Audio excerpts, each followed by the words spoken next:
I know I got some weeds, but this mound right here is the first mound that I made. I'll tell you about the names of each one of these plants here in a second, but I've got some other really nice mounds. Customer leaving right now, but anyways, if you want a good alternative to mulch, money saving, and holds moisture good, this is creeping thyme. So I did pull out a couple weeds from here already, some of the bigger ones, but you can see the deer did eat some of it, but that kind of leaves some open patches. It fills back in. At least this variety right here will be a really nice pink. That one there just contrasts well against the dark leaf, the leaves of the Java red hydrangea. So you've got this one right here, just a pink creeping thyme. You can find those at many stores and stuff. I got those here for sale. And I got a couple of the woolly thyme for sale as well. If you wanted a bunch of them, I could even dig some up for you or make some. But anyways, this right here is Java red hydrangea. The hummingbirds absolutely love it. So it can get like 6 to 8 foot tall, I believe, 6 foot wide maybe. These things are about 2 foot tall, and I've trimmed them basically like once a year basically. I don't even really remember trimming them last year, but super good bloomers, really reliable, especially when you give them a couple hours of shade. So this tree right here shades them. This is Blue Wonder Nepeta. You don't have to put Blue Wonder on your wish list because all the Nepetas look really nice. I've got multiple varieties for sale. So this one's flowering really nicely right now. Hummingbirds will like this plant, butterflies will like this plant, bumblebees as well. What really makes this mound, and has made this mound for years now, is this lamb's ear. I really like this view right here of the mound pretty much, but lamb's ear can sometimes take over, but I've got it contained by this pretty much wood right here.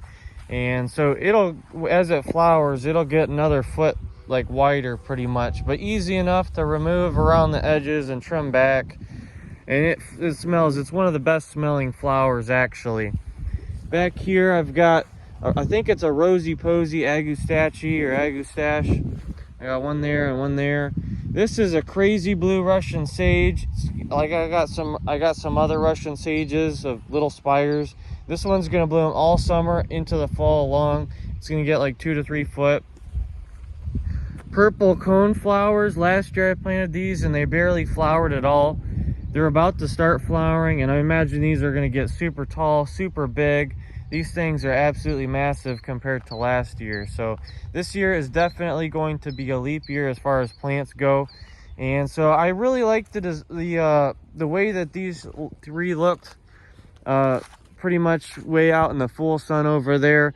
Cherubina spirea, I got one there and one there, and then an Annabelle hydrangea in the center. So Annabelle hydrangeas, those things are gonna get 3, maybe 5 foot tall, 3 to 5 foot tall probably, and in the sun they're gonna stay a little bit shorter, have thicker, fuller stems pretty much.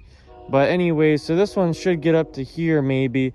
It's gonna have big old white flowers. I got these for sale, and then I got other varieties of spirea, but the cherubina here, this one gets white and pink flowers in the same thing. So basically these 2 plants should be touching here soon, and then they'll be flowering at the same time. Plus with the purple coneflowers, which is kind of pink, those are going to give you some really good, not contrast, but they're going to look really good together. So this lamb's ear here against the creeping thyme that the deer ate, but then now it's filling back in. Every year they do that, and now they always fill in really nicely. These are going to be flowering soon, and they're looking amazing. This plant right here is a magic carpet spirea, so a nice reddish orange, early spring colors. But then as it ages, it turns more of like a lime green.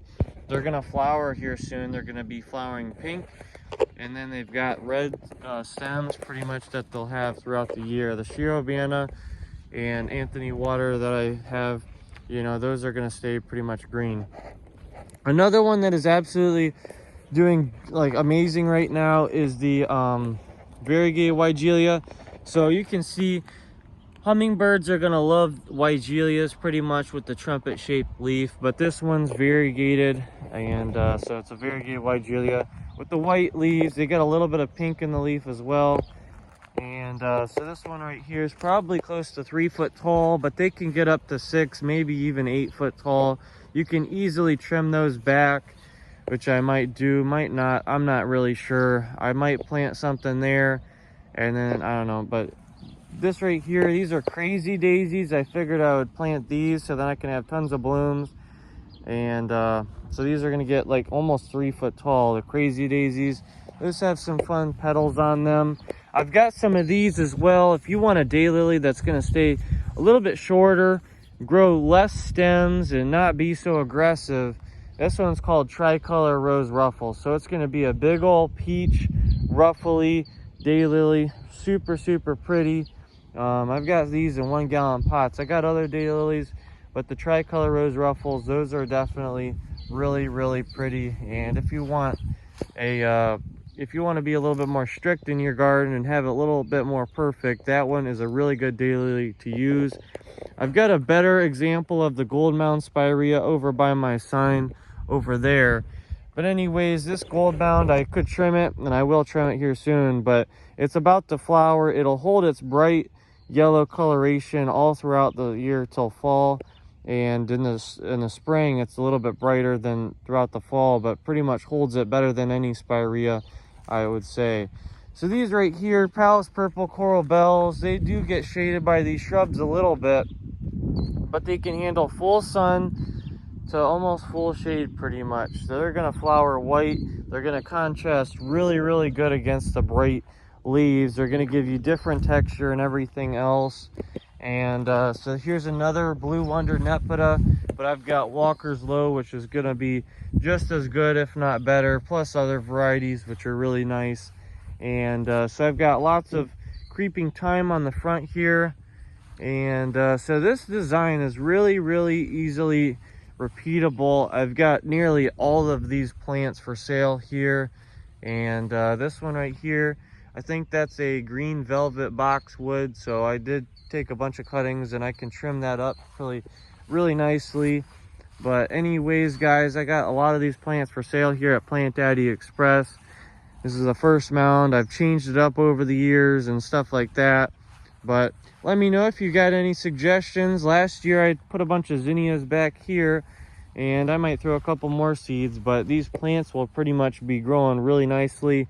And I think this year is going to be great for the pollinators with all of these flowers that are about to get going. So it's going to be exciting.